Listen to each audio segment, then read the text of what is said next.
안녕하십니까. 현대투자연구소 송정입니다. 자, 드디어 외국인들이 21일째 순매도 이후에 매수로 전환되는 그런 모습이죠. 일시적인 매수일지 혹은 기조적인 매수일지, 제가 좀 전에 유튜브 방송에서 외국인 매수 전환이라는 타이틀로 방송을 해놨거든요. 참고해 보시기 바라고. 기본적으로는 기조적으로 이제 팔 만큼 팔았기 때문에 기조적으로 순매수로 전환될 가능성이 높지 않을까 생각이 됩니다. 오늘 그 바이오 테마는 제가 HLB를 주제로 말씀을 드릴 텐데요. 최근에도 역시 그 HLB에 대해서 관심이 굉장히 많은 것 같아요. 또 개인적으로 문의도 많이 오고, 또 그 제 친한 지인께서도 HLB를 갖고 있어서 고민을 좀 하시는 것 같은데, 결론부터 말씀드린다면 지금 HLB를 지금 매도 관점으로 접근한 것은 의미가 전혀 없죠. 그래서 추가적으로 좀 더 빠지더라도 매도는 의미가 없고, 오히려 좀 선침의 차원, 가격대만 맞는다면 선침의 차원으로는 매수 관점으로 접근해야 되지 않을까 싶고요. 잠시 후에 우리가 그 자료를 보면서 말씀드리도록 하겠지만, 기본적으로 내년 1월 정도까지는 기간 조정이 불가피해 보이고요. 한 2월 정도서부터는 본격적으로 이제 상승 전환될 가능성이 높지 않을까 생각이 됩니다. 지금 하여튼 그 HLB는 파동론으로 본다면 이제 하락 시파의 마무리 과정이라고 봐야 되겠거든요. 그거 참조하시기 바라고요. 아울러서 이제 알테오젠도 그렇고 메지온도 그렇고 이제는 매도가 의미 없습니다. 이제 매수 관점으로 봐야 되겠죠. 알테오젠도 뭐 이따 차트를 보면서 말씀드리도록 하겠지만 가격대만 만나면 어제는 제가 그런 말씀 드렸어요. 대략 5만원 초반까지는 조금 이제 너무 인색하고 한 5만 5천원 정도면 선침의 차원으로 좀 매수해 볼 만하지 않나 싶은데 일단 뭐 또 역시 살펴보도록 하겠습니다. 메지온도 마찬가지고요. 그 다음에 이제 새로운 바이오의 중심 레고켄 바이오 그리고 이제 삼성 바이오로직스 그리고 바닥권에 있는 거 조금 이제 저도 좀 불편하지만 여하튼간에 이제 약속을 한 거니까 바이오톡스텍 그리고 NK맥스 이어서 이제 말씀드리도록 하겠습니다. 자 그리고 잠시 안내 말씀드리면요 그 금주 강연회가 일요일이죠. 일요일 오후 2시서부터 5시까지 진행이 됩니다. 뭐 유튜브 방송에서는 사실 한 15분 정도 방송을 하다 보니까 깊이가 좀 많이 떨어지는 것 같아요. 3시간 강의를 하니까 물론 3시간으로도 이제 충분하지가 않죠. 여하튼간에 3시간 강의를 진행을 하니까 좀 더 깊이 있고 또 현장감을 좀 느낄 수 있지 않을까 싶고요.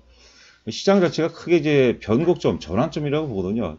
저희 같은 경우는 이제 내년 장세를 굉장히 좋게 봐요. 일각에서는 내년에 뭐 위기론 어쩌고 얘기하지만 저희는 또 내년에 장세를 굉장히 좋게 보고 있고 지금 여러분들 이제 지수 관련주들 보면요 모양새가 굉장히 좋습니다.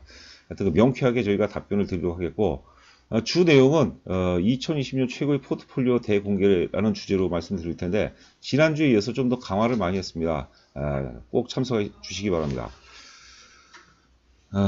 자, 바이오 핵심 포인트 한 3가지 꼭지로 요약을 했어요. 먼저 그 HLB, RTO진 매수 타이밍 분석, 그리고 뭐 선침의 차원이라면 가격대만 맞는다면 우리가 선침의 차원에서는 이제 매수 관점으로 접근해 볼 만하고요. 그리고 삼성 바이오로직스, 그리고 레고켄 바이오 논리에 대해서 이제 재점검을 해보도록 하겠고요. 여하튼간에 삼성 바이오로직스는 이제 바이오 테마야 절대 권력자라고 봐야 될 겁니다. 그리고 레고켄 바이오 같은 경우는 이제 기술 수출 가능성이 많이 열려 있는 것 같아요. 그래서 그 좋은 거리가 나오기 전에 이슈화 되기 전에 우리가 역시 그 논리복을 잘 활용해서 매수 관점으로 접근을 해봤으면 하는 바람이고요. 마지막으로 이제 바닥권 바이오, 바이오톡스텍 그리고 NK맥스 살펴보도록 하겠습니다. 자, 먼저 이제 HLB에 대해서 말씀드릴 텐데 예전에 제가 그 11월 달에 만든 자료인데 11월 달에 보시면은 이제 위에 종목이 셀트리온이에요. 셀트리온이고 아래 게 이제 그 HLB인데 그 기업이란 것은 그 모든 인간이 생로병사 과정을 거치면서 이제 소멸되듯이 기업도 마찬가지예요. 탄생과 더불어 최고의 절정기가 오거든요. 셀트리온 같은 경우는 이제 2015년도 초반에 드디어 역사 최고점 5만 원을 돌파하고 이제 이 타이밍으로 이 속도로 인해서 이제 2018년도 38만 원대까지 급등을 했습니다.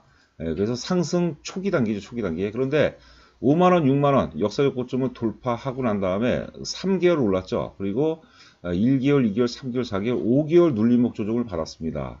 자, 아래 게 이제 그 HLB예요. 이것도 제가 이제 11월 초에 만든 자료죠. HLB 같은 경우도 이번에 신고가를 돌파한 이후에 지금 첫 번째 조정을 11월 달 조정을 받고 있기 때문에 최소한 11월과 12월, 1월 최소한 3개월 정도는 조정을 봐야 된다는 것이죠.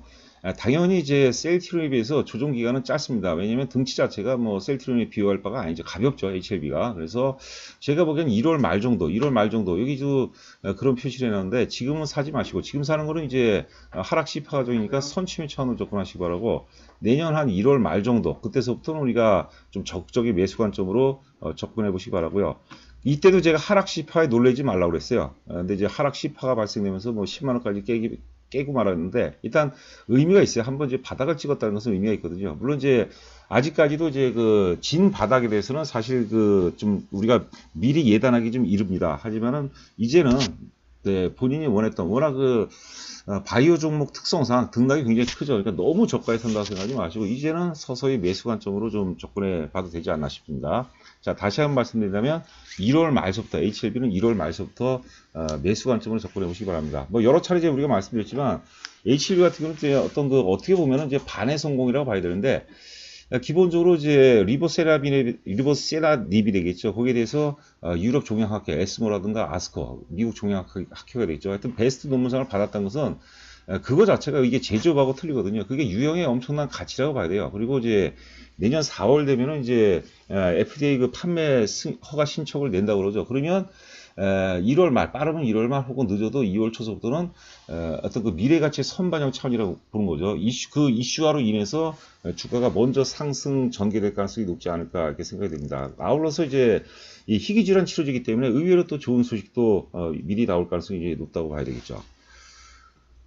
자, 이거 이제 보시면은 제가 그때 이게 11월 초경에 말씀드렸던 거죠. 그래서 그 HLB가 냉정하게 따지면 이제 2만 원에서 바닥권 2만 원에서 1파동, 2파동, 3파동, 4파동, 5파동이 나왔어요. 21만 원대까지. 그러니까 1000% 오른 거예요. 1000%. 그리고 20만 원대 고점에서 거래량이 계산해 보니까 거의 한 4천만 주가 됩니다. 4천만 주. 거래가 굉장히 많이 터진 거죠. 나눠서 터진 거죠. 이때 상당 부분 분산이 이루어졌다고 보고요. 사실 HLB도 그렇고 요번에 이제 알테오젠 같은 경우도 우리가 투자자 중에서 사실 양도세에 해당되는 그런 뭐 개인 큰 손이라고 봐야 되겠죠. 그런 큰 손 세력들이 양도세를 피하기 위해서 상당 부분이 많이 팔았어요. 그렇게 해석할 수밖에 없어요. 그리고 그 판 세력은 제가 보기에는 내년 1월서부터는 다시 계속해서 사들어간다고 봐요. 뭐 알테오젠도 이제 같은 논리거든요. 참고해 보시기 바라고 A파, B파, C파 과정이 지금 전개가 되고 있기 때문에 이제는 우리가 크게 쫄 필요가 없고 뭐 반복적으로 말씀드리지만 좀 매수 관점으로 접근해 볼 필요가 있지 않나 생각됩니다. 그리고 이제 처음 이제 방송을 들으신 분들은 구독과 좋아요 꼭 부탁드립니다. 구독과 좋아요는 저에게 굉장히 동력이죠. 제가 유튜브 방송할 수 있는 동력이고 에너지원이라고 봐야 되겠죠. 차트를 한번 보러 갈까요? HLB.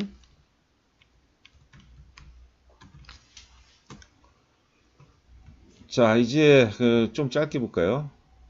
많이 빠질 만큼 빠져서 23만 원에서 뭐 사실 장중 뭐 지금 98,000원이죠. 10만 원이 지금 깨진 상태인데 10만 원 이하에서는 경쟁력이 있어요. 근데 아직 뭐 특히 이제 우리가 바닥 확인은 거래량으로 이제 많이 판단이 되거든요. 거래량 모습 봐서는 아직 진 바닥이 어디다라고 지금 예측하기가 쉽지가 않거든요. 하지만 지금은 이제 가격 메리트가 있어요. 그래서 좀 물리더라도 선취매 차원으로 접근한다면 제가 이제 말리지 않겠는데 특히 이제 그 뭡니까 1월 말 정도라면 이제 4월 달에 어떤 그 이슈가 선반영될 가능성이 높기 때문에 1월 말서부터 우리가 지금 조금 적극적인 매수 관점으로 접근할 필요가 있지 않나 생각됩니다.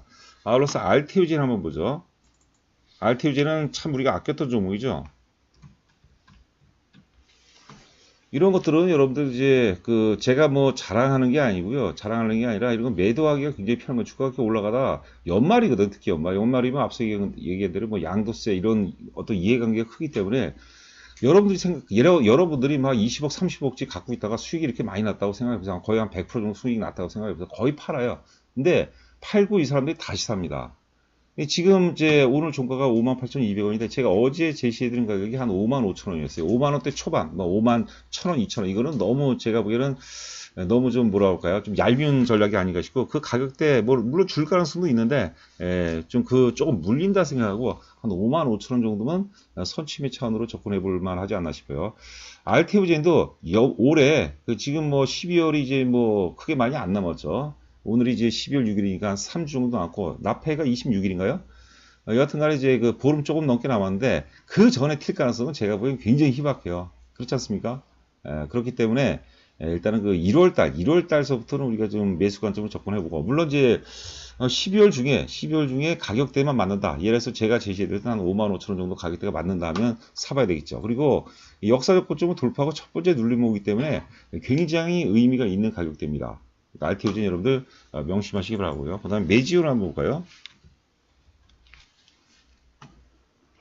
자, 메지온도 거래를 너무 많이 터트려놔서 당연히 기간 조정이 필요할 것 같아요. 메지온도 하지만 역시 역사적 고점 돌파했다는 것은 한 번도 경험해보지 못했던 새로운 영역에 도전하는 거거든요. 메지온이 우리가 그냥 기술적으로 뭐 신고가를 돌파했다 이게 아니라 메지온이 창사 이래 한 번도 경험해보지 못했던 새로운 영역에 도전하는 그런 구간입니다. 지금 돌파라고 역시 첫 번째 눌림목인데, 이거는 이제 앞서 얘기했던 이제 RTOZ라든가 HLB하고 좀 틀려요. 물량이 수급적으로 많이 꼬였어요. 우리가 사실 메지온의 내용을 정확히 알기란 굉장히 쉬운 게 아니거든요. 그래서 이런 거 역시도 일단 단기적으로 좀 한 20만 원 정도까지 올지 모르겠지만 그 정도 10만 원대 후반대 정도 오면은 단기적으로 파는 게 맞다고 봐야 되겠죠. 우선순위 따지면은 일단 그 RTO젠이 좀 확률이 좀 있고요. RTO젠이 제일 좋아 보이고, HLB도 내년 이후는 굉장히 그 메리트가 있습니다. 근데 메지오는 조금 더 우리가 점검해 볼 그럴 필요가 있지 않나 하게 생각됩니다. 자, 그 다음에 이제, 요거는 이제 삼성 바이오로직스인데, 우리가 자료를 통해서 보도록 하죠. 역시, 작년 11월 거의 뭐 상장 폐지 가능성이라는 그런 엄청난 악재를 딛고, 그것도 이제 갭상승으로 10월 23일 날 갭상승이 나왔어요. 앞으로 지금 바이오 권력 보면 두 개의 권력이 있어요. 호랑이와 사자냐 호랑이와 싸움인 것처럼 셀트리온과 삼바반의 싸움인데, 지난 10월 23일로 인해서 저는 그 어떤 정글에서 이제 그 삼바가 삼성 바이오로직스가 셀트리온을 극복했다, 이겼다, 저는 이렇게 보는 거죠. 제가 뭐 새로운 황제로 등극했다 이런 표현까지 쓰거든요. 주식이라는 것은 우리 여러분들 잘 생각해 보세요. 우리가 서민들이 왜 평생을 서민으로 삽니까? 우리 서민들은 리스크를 피하려고 그래요. 리스크를. 여러분들께서 리스크를 무조건 끌어안으려는 얘기 아니에요. 리스크 안에 엄청난 가치가 숨어 있는 겁니다. 저는 삼성 바이오로직스가 만약에 상장 폐지면 안 된다면 크게 올라간다고 보는 거죠. 자, 하여튼 이것도 이제 강연장에서 우리가 많이 말씀드리는데, 뭐 한마디만 더 드린다면, 셀트리온은 이미 굉장히 좋은 회사예요. 절정기를 통과했거든요. 삼성 바이오로직스는 굉장히 젊다, 이렇게 보시면 될 것 같습니다. 자, 시간이 또 많이 흐르는데, 하여튼 레구켄 바이오 같은 경우는 이제 항체 약물 결합체죠. 안티바디 드락 컨주게이트. 그래서 그 항체와 약물 간의 결합 기술을 갖다가 링커 기술이라고 그러죠. 그래서 항체와 약물 간에 잘 결합을 해서 끊어지지 않게 결합을 해서 이게 암세포까지 무난하게 도달해서 암세포를 파괴시키는 그런 거죠. 그런 기술이죠. 그래서 이게 플랫폼 기술이라고 하죠. 여기 보시면 이제 4개의 플랫폼과 8개의 ADC 파이프라인을 보유하고 있다고 그러고, 여기도 이런 것도 굉장히 큰 가치예요. 미국에서 열리는 월드 ADC 어워즈에서 2년 연속 뭐 베스트 플랫폼 테크놀로지에 선정이 됐다고 하죠. 그리고 특히 이제 올해 영업이익이 지난번에 이제 다케다 자회사하고 이제 4,500억 정도 계약한 게 있거든요. 그게 이제 마일스톤으로 유입된 거 포함해서 대략 한 130억 혹은 140억대 정도 흑자 전환 가능성이 높다. 이것도 굉장히 의미가 있는 겁니다. 자, 차트를 한번 보도록 할까요? 레구켄바이오. 굉장히 견조한 모습이죠. 오늘 일반적으로 이제 외국인이 순매수 전환되고 좀 전반적으로 양호한 장세인데, 바이오는 조금 소외를 받는 그런 느낌이었어요. 뭐 젠백스 정도 몇몇 개 종목을 제외하고는 좀 소외를 받았는데, 어차피 이제 바닥권을 이탈하게 되면 순환매가 이제 벌어지기 때문에 바이오 쪽으로도 이제 순환매상 한번 또 일단 그 매기가 집중될 가능성이 높지 않을까 싶습니다. 하여튼 그 마이너스권에서는 계속해서 매수해야 되겠고요. 굉장히 안정감이 있잖아요. 여기서 뭐 크게 물릴 가능성이 없어요. 왜 또 실적이 더 백업이 되고, 뭐 파이프라인이 백업이 되고, 다양한 어떤 그 플랫폼들이 백업이 되기 때문에 이런 주식들은 크게 안 빠집니다. 그래서 제가 말이 계속 또 빨라지죠. 제가 연초서부터 그런 말씀드렸어요. 이미 그 바이오 테마는 어떤 삼상에 대한 트라우마가 많기 때문에 이제는 플랫폼으로 가야 된다. 그런 얘기를 많이 했거든요. 플랫폼 없이죠. 레구켄 바이오. 자, 그리고 이제 바이오톡스텍 NK맥스 보고 마치도록 하겠습니다. 바이오톡스텍도 저는 특히 뭐 다른 건 그렇고 그 화평법 관련해서, 화평법이 뭐냐면 1톤 이상 화학물질을 생산, 판매, 유통, 뭐 수입하는 모든 회사는 유해성 검사를 맡아야 돼요. 이런 바이오톡스텍 같은 CRO 업체라고 그러죠. 우리가 CRO. 우리가 임상은 사람 대상이고 이거는 비임상입니다. 동물 대상 임상을 대행해 주는 거예요. 근데 이제 특히 이제 화평법 관련해서 2021년도에 굉장히 커다란 모멘텀이 있어요. 저는 그걸 보자는 얘기죠. 그래서 이 바이오톡스를 얘기하면 항상 제가 길게 보자는 얘기를 많이 하거든요. 그런 정부 정책이기 때문에 실적이 나올 수밖에 없어요. 지금 실적이 안 좋으니까 당연히 주가가 지금 안 좋은 거죠. 그러나 좀 우리가 긴 호흡으로 바라본다면 굉장히 좋고, 또 비알코올성 지방 간염이라는 그런 신약 후보 물질도 특허를 낸 게 있죠. 그거는 이제 대표이사께서도 뭐 상용화를 시키기보다는 기술 조출한다고 얘기했는데, 그런 것들이 한번 또 잘 이루어지면은 또 주가에 커다란 모멘텀이 된다고 봐야 되겠고요. NK맥스도 굉장히 재미있는 회사입니다. 이거는 이제 그 회사 측에서는 이제 슈퍼 NK 세포 치료제로, NK 세포가 이제 면역 세포죠. 이것도 플랫폼 기술이에요. 그러니까 이제 우리가 암 치료를 받는데, 여기서 리보세라젵이라는 것은 이제 표적 항암제죠. 위암 표적 항암제인데, 독자적으로 치료하는 것보다는 이제 면역 세포를 슈퍼 NK 세포 치료제, 즉 면역 세포 치료제를 병역 투여하면은 면역력이 증가하니까 당연히 효과가 좋을 수밖에 없는 거죠. 그거거든요. NK맥스도 바닥권을 이제 1개월, 2개월, 3개월, 4개월 이상 충분히 다졌기 때문에 한번 크게 도약할 가능성이 높지 않을까 생각이 됩니다. 자, 여러분들 특히 이제 요번에 강연장 저희가 준비를 굉장히 많이 했습니다. 강연장에 가급적이면 한번 오실 수 있는 분들은 꼭 오셨으면 하는 바람이고요. 네, 끝으로 이제 구독과 좋아요 부탁드리면서 방송 마치도록 하겠습니다. 감사합니다. 한 주 동안 고생 많으셨습니다.